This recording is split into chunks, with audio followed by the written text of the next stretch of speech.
everybody, Jaymes Mansfield here bringing you yet another video. Okay, so we're doing something a little bit different here, guys. I just saw Midsommar, and I have to say it is crazy pants. Now, if you're wondering why I'm wearing a crown, it's because I am the May Queen, or just a queen in this video. Anyways, now I have to say this movie is cuckoo bananas, and it kind of reminds me of, like, I don't know, The Wicker Man if it was directed by Alexander Jarowski. Like the Holy Mountain Santa Sangre kind of visuals going on in this movie. So you all know, if you haven't seen it, spoilers are ahead. And this is gonna be more like a kiki because I saw this movie a few days ago, and it's from what I can remember, so I may miss a few things. It's all off of my wonderful memory. This is gonna be an As I Remember review. So let's get started and break down Midsommar. Opens up like a picture book, really, really cute. You're thinking, okay, I think I'm in for something I can handle here, because the like previews and everything made it look like, you know, how should I say, the breakup meets the Wicker Man. It's like, all right. So the movie begins, and we have our protagonist, and it's a girl named Danny. I believe her name was Danny. I couldn't quite remember to keep track of everybody because there's a lot of names happening. I just knew her as main girl, boyfriend, old dude, and old boy. So yeah, all of that. Those are your characters. So Danny, she is like depressed pants, and she doesn't know if she wants to be with this guy, and not to lie to you guys, he's kind of a loser. And it's just like, he's such a wet log, and he's like, can't sack up to break up with this girl, right? So she's going back and forth with him. He's not giving her his true feelings. Finally, he feels like he's ready to go. His friends have convinced him. By the way, one of his friends, Eyebrows from Maze Runner, he's in this movie. He is the douchey McDoucherson friend who's just like, man, I'm so jealous of this girl for no freaking reason. You should totally break up with her because I want I want my friend back. You know, very, very that. They're at a dinner with all their little friends, and there's a picture of Jaymes Mansfield on the wall. Really, really cute. Spotted that little detail. Oh my gosh. So he's like, yeah, I'm ready for it. I'm ready for it. Meanwhile, Danny is back in her room trying to figure out what's going on with her sister and her parents, because her sister's sending her like real cryptic messages like, oh my god, darkness, I'm in a bad place. You know, cut back to the boyfriend. He gets a phone call and excuses himself. Meanwhile, Eyebrows is so pissed about it. It's like, girl, we get it. You want your friend back, but calm down. You're like jock blocking a guy who already has a girlfriend. Calm it down. It's a little aggressive. Anyways, boyfriend picks up the phone. We find out that depressed, crazy pants sister kills her freaking parents. It's a little bit like Hereditary in that regard, where like they hit you with a twist only like mid-movie. This one hits you with it right away because, you know, they have to get them over to Europe. Some time has passed, and she's still with this guy because he's just like, well, shit, I can't break up with her now. Her parents, all her family's dead. Okay, so we cut to the boyfriend in an apartment with all his friends. One of his friends is from Sweden. They established this, and they're all talking about this great trip they're gonna go on, and they're so pumped for it. There's gonna be so many drugs, so many girls, so many brothels. He gets a phone call and lets up his girlfriend and forgets to tell his friends that he may or may not have invited his girlfriend on the trip with them, and Eyebrows is pissed. He's just like so put out that he goes into the room and takes the boyfriend with him so that he can bitch him out in private. So the girl's sitting there and they're all kikiing. One friend excuses himself because for some reason they don't want to be around this girl. I guess, you know, a girl with dead parents is too depressing. So she's sitting there and she goes and sits with the friend from Sweden, and he's showing them pictures of all the stuff they're gonna do. But first they have to stop at a place he grew up. And come to find out, through looking at pictures on his phone, he grew up on a commune. Yes, he's showing the pictures of all of his family and all of his friends from where he grew up in white robes, in, you know, big fields and log cabins, the whole shebang, like full on Waco kind of situation. And she's just like, oh, that's great. They all are like super pumped about this. And then first I'm thinking like, no. Red flags, don't go. So, needless to say, they all go. And the first thing they do on the way to Old Boy's old village is they take a pit stop in the middle of a field with a bunch of other people from the village who've brought friends of their own from different places where they were doing, you know, kind of a study program. They're all laying in a field. It's all very, you know, having fun, kicking back, hippy dippy style in the field. The Swedish friend has a brother who brought mushrooms with them. So they all take mushrooms and they're all tripping balls. Now, mushrooms, I don't recommend. Actually takes me back to a story from high school where I had a friend who I'll just call Blake, who did mushrooms that his friend grew off of a sofa cushion. And needless to say, when he came to school the next day tripping balls, he was the most annoying person in the world. Oh my God. And they wouldn't shut up about John Lennon. And and how they had seen like the colors of the music. Oh my God, it was so annoying. And it's just like, you go, I'm trying to sit here in history class. Anyways, don't do mushrooms, kids. That's my PSA. It makes you really, really annoying. And apparently makes you trip balls the fact that like the ground is like smelling and like you can see the vapors coming out of the ground and the heat and everything. Because Danny is reluctantly takes it. If someone offers you mushrooms and you don't want to do it, don't do it. For some reason, she allows her boyfriend and everyone else to peer pressure her into doing it. And she takes mushroom tea, which again, it's just like, okay, one thing to eat the solid mushroom, but you're drinking like the full-on juices from the mushroom. She is tripping. And she ends up running into, you know, an outhouse or something and seeing visions of like her dead parents and everything and a dead sister. It's a whole lot. So needless to say, she runs out and passes out for, I guess was a day. Like she was asleep in a field the whole day. And her boyfriend and his friends all find her and they're really annoyed by the fact that like she slept in a field and they couldn't find her and she inconvenienced them by having to look for her. It's like, okay, girl, already? First he wants you to do shrooms, then he takes on this trip you don't want to go to, and now they're annoyed because you fell asleep in a field and they had to look for you? Okay. Anyways, we get to the village and they're walking through the full-on like Wicker Man village kind of like setup with the big old hell mouth they walk through from the woods. Again, it looks very, very sketch. I don't understand how anyone's feeling comfortable in this situation. They're all just like, oh my God, we are seeing a new scenery here. This is completely amazing. This is out of the ordinary, but I'm fine with it. And no.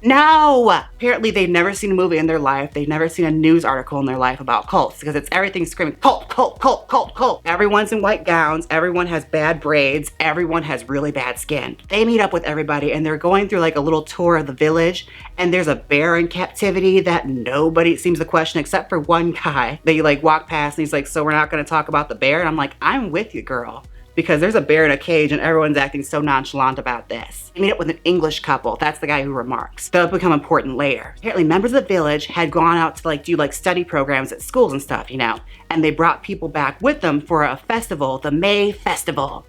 And they're talking all about their history and their festivities and everyone's getting mixed information. Like the boyfriend is working on his thesis and one of his friends is working on his thesis. That becomes like a major part of the storyline here. The friend decides he's going to do his thesis on this village and a bunch of other places they're going to visit on their whole, you know, escapade through Europe. He's being real into it, real nosy, asking way too many questions that again, it's like proper breeding would make you think like, yeah, maybe you shouldn't ask that in a place you're not quite familiar with no, you know, escape plan or plan B or anything. You're just completely comfortable, you know, going way too far in a conversation with people you barely know. And it's very that the whole movie. Everyone goes way too far. Everyone has no home training. Everyone's just going way out of boundaries with everybody. They make them all sit at like a dinner table that's rearranged in like dominoes, like creepy crazy kind of like, and everybody's like sitting around waiting to eat and they look towards the head of the table and there's this lady, you know, full Tilda Swinton drag, you know, bare face, ugly dress, and there's two other old people they bring up and they're just like, and everyone is just waiting. And finally, old girl and old boy they just brought up start to crack into their food and then the whole table like dominoes just starts eating. And I'm just like, okay, this also is weird and nobody's discussing this. They're all just like, oh my God, what a crazy culture. Time elapses, they follow old boy and old girl that were brought to the table all the way to a cliffside where every white dress is gathered just looking up and I'm thinking, oh God, I think I know where this is going. They're doing a march all the way up this cliff, old boy, old girl, and a bunch of other, you know, priesty types. And they get to the top of this cliff and they're reading scripture off at the very bottom with all the followers and all of the backpackers that came along for this trip are watching this, like wondering what the hell is going on. One of them finishes their prayer and then you see old girl jump from the cliff, go all the way down and splat and full face everywhere. And needless to say, our English backpackers are horrified. Danny is freaking out, like what the hell is going on? Boyfriend's just like, oh. And his friend is just like, you know, mortified, but also just like fascinated because he has to get a thesis done. It's college. I completely understand. That is a lot of pressure you're under. A suicide would not bother me either if I had a thesis due. I'm totally kidding. Oh my God. So they are watching this mortified, horrified, and every kind of fight you could think of. One of the English backpackers freaks the out and it's just like screaming at the top of his lungs like what is going on. They both run horrified And the brother that brought them is trying to apologize, saying like he thought they could handle it. And after that, old boy at the cliff jumps too. Only when he hits the ground, he didn't quite die all the way. So somebody comes with a hammer and bam, passes it to somebody else. Bam, passes it to a young girl. Bam, and the job is done. All of our backpackers are sitting there wondering like, what the f did I get myself into? Is going down. We're back at base camp. Friend who was writing the thesis, remember that guy? He is prying way too much, asking way too many questions, trying to figure out what is going on with this place, trying to like, you know, get as much information as he can to write a thrilling thesis. And boyfriend decides he's gonna write his thesis about this place too because he is just so inspired by the culture here, and makes the really dumb decision to tell the friend while they're still there, so they have a big falling out. Meanwhile, friend who's writing the thesis was warned by the main priest not to do anything involving their, like, you know, handmade Bible that they have going on. Like, they have full scriptures they've had. And they tell them, like, yeah, we can't have them duplicated, you can't take pictures of it, and you can't copy any of it down. And they tell a thesis guy this, and he's like, oh, Don't worry about it, I won't do that. cut to nighttime, and he does exactly that. He runs over to the church, breaks in, and starts snapping pictures on his phone with a window in front of him. So you see, like, the full camera flash hitting the window while he's doing this, like basically flipping through their homemade Bible, taking pictures of the scriptures, knowing he's not supposed to. Turns around and sees a familiar friend. Oh my God, I didn't tell you what happened to Eyebrows. Okay, so when they come back from the suicide, Eyebrows didn't see that because he was asleep in his bunk. So he comes out pissed he missed the suicide, which is like, okay, this guy sucks. Now, he has to take a whiz, so he goes and whizzes on, I guess, their funeral tree and gets chased off by a real angry villager. And we never really see him again after that. Like, he gets taken away from a table because he's real horny too. That's like another part of his character. He's super horny, super into it, wants to bang one of these village girls. So one of the girls like flirts it up with him at the table and asks him to leave with him. So he does, and we don't see him for a while. Cut back to the church where thesis guy is basically looking at him like, okay, what? And we look a little closer and we notice Eyebrows isn't wearing pants. And then as the camera kind of pans in more, you see like, that's Eyebrows' face, but that's not Eyebrows' body. And we get a little more detail as the light comes to light. And as we see for full frame that the villager that chased them off is wearing his face now and is like completely naked from the bottom. I'm mortified, and thesis guy is mortified, and bam, someone hits him from behind, kills him. He's flopping like a fish. Very Texas Chainsaw Massacre. So he's dead. We come back to the boyfriend and girlfriend who are sleeping in this like group house with everybody. They are completely kind of unbothered that all their friends are missing, and the backpackers that freaked out earlier are also missing because they freaked out and wanted to leave.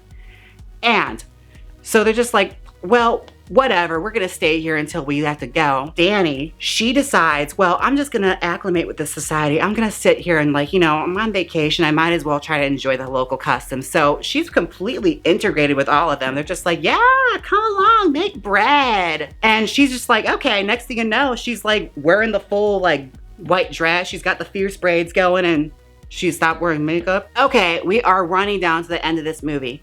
And it's Danny who's like, I guess, you know, part of the society now. She's like, okay, dance contest. And they have a maypole broke out. Everybody is like doing this weird ring around the rosy, kind of like holding hands, going around the pole.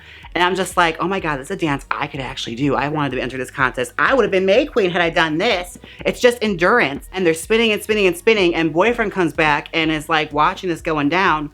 Meanwhile, foxy redhead townie girl from the village is looking him up and down like, so she decides to bring him a little bit of an elixir.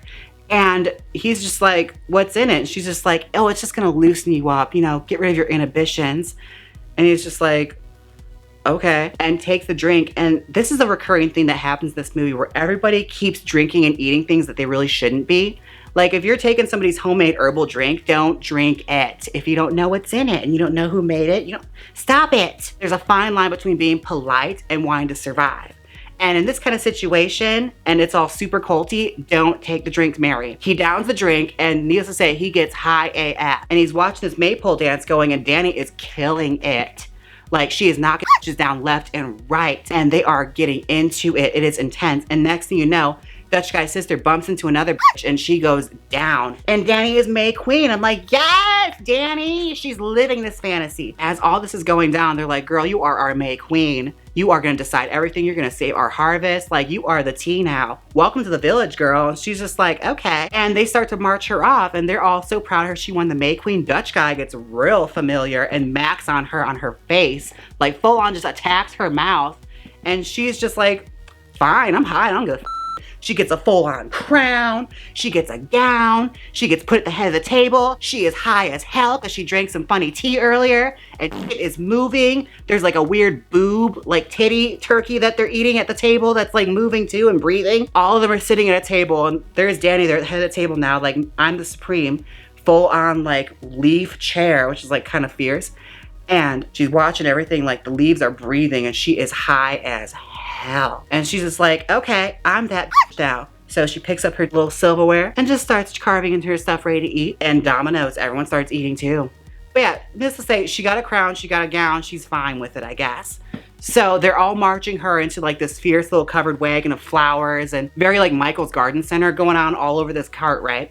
And they're carting her away, and boyfriend is sitting at the table high as hell, wondering what the hell's going on, like can barely feel himself. He is the table at this point. And redhead that was flirting with him decides, hey, come with me. And at first he's just like, no girl, I am so high. I am the chair right now. I'm not going anywhere. She's like, come on. Finally feels himself being pulled up, and he is following her, and they go into a temple. And girl, let me just tell you, this scene I did not see coming. Now, boyfriend in another universe would actually be kind of hot. Like, he's like got the full beard going on. He's kind of a ginger, a little buff, kind of like a Wisconsin 8. He marches into this place and is so high that he doesn't even like notice as they're like stripping him down. And he goes behind this divider and sees redhead girl just laid out, ready for it. Meanwhile, there's like a kegel of coven of like 18 ugly naked is all around her. And they start a ritualistic sex like act in front of everything. And he's just like so high that he can barely be into it. And she's just like, I totally related with her. Like every girl has been there where she's just like, I just want this ritual baby right now. Give me this demon baby. One of the old girls that's naked, like full on like, you know, Suspiria third act kind of like evil witch titties, is grabbing him by his ass and just thrusting him like, get it over with, we got a baby to make. Meanwhile, Danny is like living her best life. She is having the best day ever. She is the May Queen girl. She has just come back from fixing all their problems. Their harvest is solved because of Miss Danny. And she's just like, well, where's my man? I want to celebrate with my man. I'm high as hell. I want my man right now. And she hears some sexual things happening in the distance, and she knows if anyone's having sex, it's probably her man. So she goes up there and she spies in on all this. And needless to say, she is mortified to see him, you know, pumping away at this girl. And she runs out and starts screaming. And here's one of the parts of the movie that kind of got me, where I'm just like, if this were me, I would not be okay with this.